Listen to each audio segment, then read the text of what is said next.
So I would like to note that there is a fine line between being independent and being an obstructionist.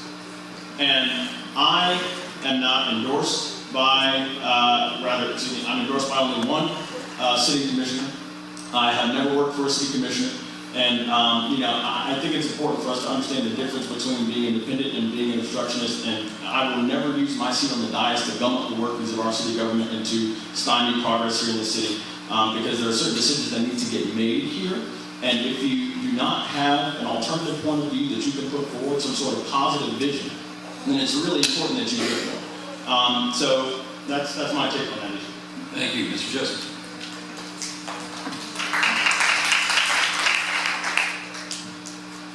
I'm not a politician.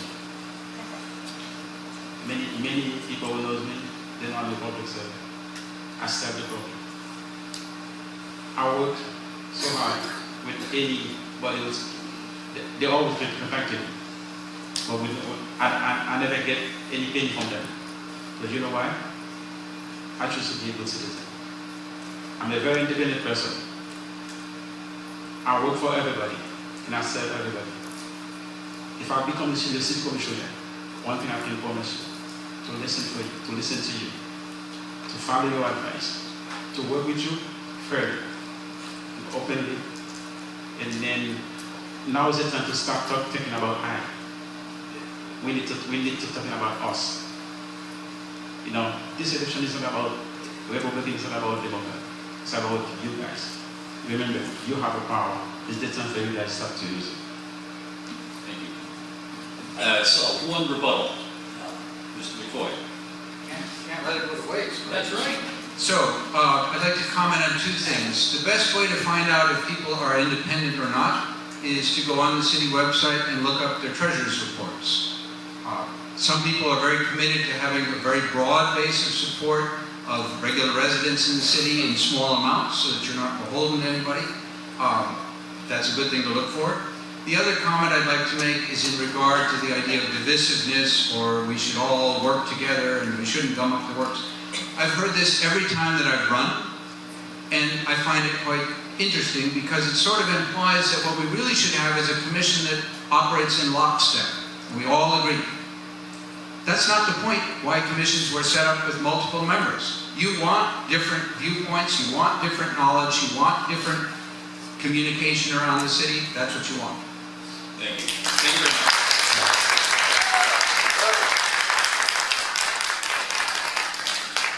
All right.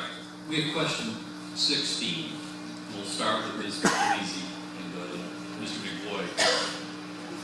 The NAPC says, okay, candidates, take a breath, please. Some tough questions on some serious issues and concerns around Lakewood. We're coming close to the end of the question and answer period. So we'd like to wind down a little bit by asking you an easy question about your personal impressions of our city and our residents. Please remember that there are no more rebuttals allowed. This is a 30-second question. Running for office can be a unique learning experience. What is the most pleasantly surprising or the most disappointing thing you've learned about our city and our residents in this campaign that you were previously unaware of? I absolutely love our city. Running for commissioner has been one of the highlights of my life, besides my marriage and my daughter. I have walked, I have talked to many different people that have extreme difficulties with problems with the ordinances that we do have, with different governing areas, and it's hard. I hear things that are actually almost criminal going on, and okay, thank you. Thank you. Mr. McCoy. I think the most pleasant thing that I find of number of times of going around the city and talking to people is the widespread commitment to diversity in this city. And I find it in all sorts of different parts, folks that are doing financially quite well, folks that less so, folks that come from different ethnic backgrounds. Everybody seems to like the idea, despite knowing that there's some problems with it, that we are a very open and diverse place, and that's been a real pleasure to see. Thank you. Yes.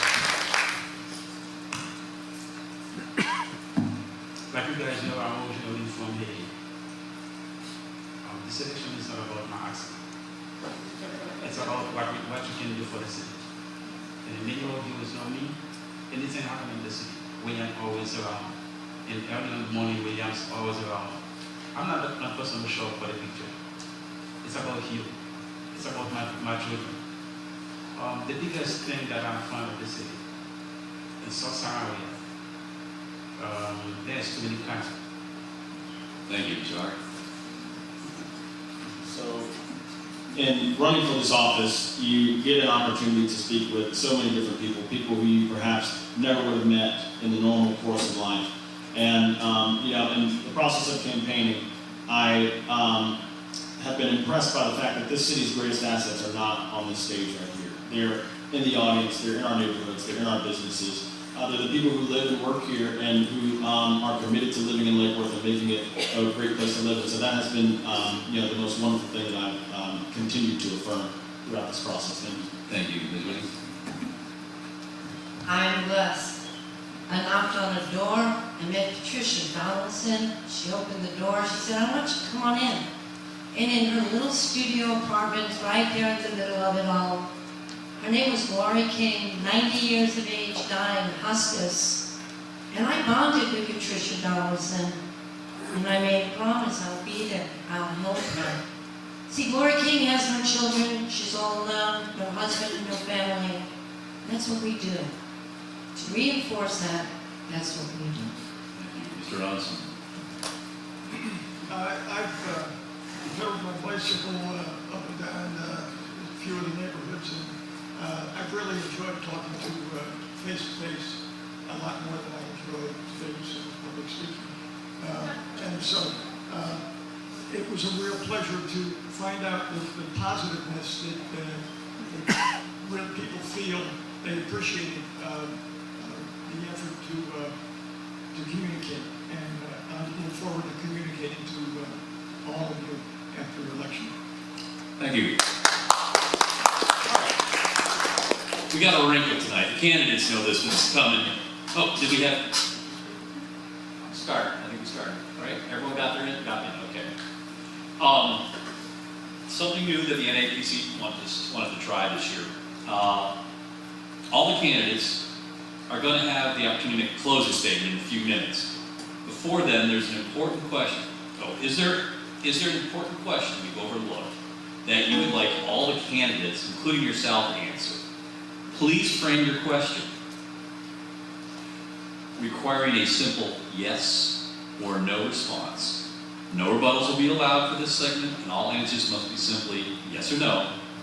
Now, we'll give the candidates a few minutes to make up their questions. They may already have done it, but we'll have a few minutes to do that. Well, I have a couple things I'd like to say. And as I said, we'll start at the far end and we'll work all the way down and ask them through this question in that order. We're sitting here in the Playhouse. The Playhouse has opened their doors to us to allow us to be here tonight. And we're going to pass some baskets and asking for donations from the audience. Be as generous as you can. The Playhouse makes this venue available to us. Sound and lighting technicians and staff perform for us out of the goodness of their hearts and their commitment to our community. The cost of water and electricity to make all this possible is more reasonable than it has been in the past, but it is not free. Please help support this historic and vitally important Lake Worth treasure. The NAPC would like to remind everyone that the election will be held on Tuesday, March 4th. The polls will be open from 7 a.m. until 7 p.m. Remember that every voter in every district has the opportunity to vote for every commission seat. Residents are urged to contact the Palm Beach County Supervisor of Elections office for more complete or specific information. You'll find all their contact information in the program that you picked up tonight. We'd like to take this opportunity to thank all the volunteers who have helped tonight's event. The ushers, the timekeepers, being a timekeeper is specifically very thankless task down there in the front, looking at their phones and flipping up the signs. A special thanks to the candidates who have devoted so much time, effort, and energy to running for the commission seat to do a better job, to do a job to benefit the citizens of this town.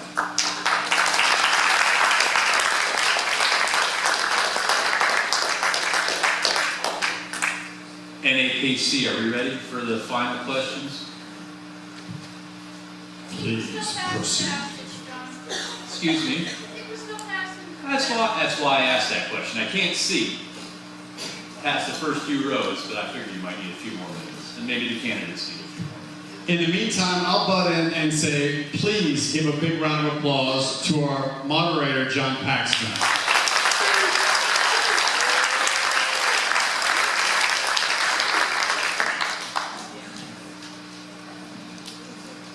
Are the candidates ready? Ms. Whitty, do you have a question that you would like to ask everyone, including yourself? And you can start by answering it. Yes or no? No. My question is a simple one. As a city commissioner, would you ever agree to giving a substantial contract to any company, as in Armandante with our casino, that wasn't American-owned? Herman, please answer. Yes or no, have any of the candidates? No, answer her question. Oh, well, it's a global community now. It's like, Yes or no, Herman? yes, I would. Thank you. Ms. Lucy? That's a hard question. I would probably have to say, no. Thank you. Mr. McCoy? Yes, it's a trick question. Mr. Joseph? I would say yes. Okay, sorry. I would say no. Any company operating in the United States is subject to its jurisdiction, so no. Thank you. All right, Mr. Robinson, do you have a yes or no question for everyone to answer, including yourself, starting with yourself? I was going to ask if any of the candidates had attended more than 3 neighborhood association meetings outside their own district or even including their own district. Is it yes or no for you? Yes. Okay, thank you, Ms. Lucy. Yes. Mr. McCoy? Yes. Mr. Joseph? Mr. Harvey? Yes. All right. I didn't quite hear the end of what he was saying, but the answer would be yes. If I heard it correctly, I attended more than one meeting with you. More than 3 meetings, I believe, of neighborhood. Yes, how that? Ms. Felice, do you have a yes or no question? Yes. Do you feel schools in the city with poor ratings affect home sales within their area? Yes. Mr. McCoy? I'm not sure I actually heard the whole question. Is it school ratings affect home values? Yes. Do you know that? Okay. Do I feel that? Well, yes. Mr. Joseph? Yes. Mr. Hardy? Yes. Ms. Whitty? Absolutely. Mr. Robinson? Yes, indeed. All right. Mr. McCoy, do you have a yes or no question that you would like to hear an answer to tonight?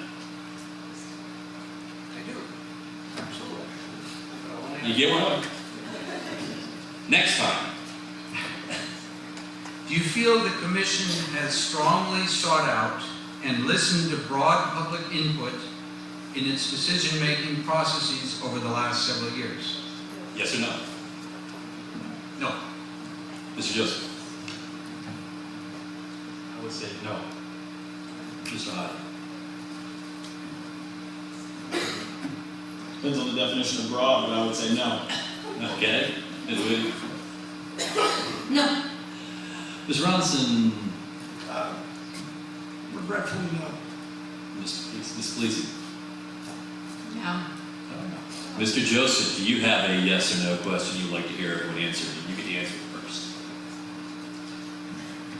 As a fellow commissioner for the March 14 election, did you guys realize that we need to work together as a team to serve the city? Mine said yes. Did you ever hear it? Did you believe it was, do you think we all have to work together as a commission, as a team to get things done? I believe, yes, sir. Mine says yes. My answer is most definitely yes. Absolutely, yes. Including the entire community, yes. Yes. Yes. All right, Mr. Hardy, do you have a yes or no question? Take it like everyone answers, including yourself. I sure do. Would you support a resolution requiring our commissioners to visit all neighborhood associations at least once during the year? My answer is yes. Ms. Wood? Absolutely, yes.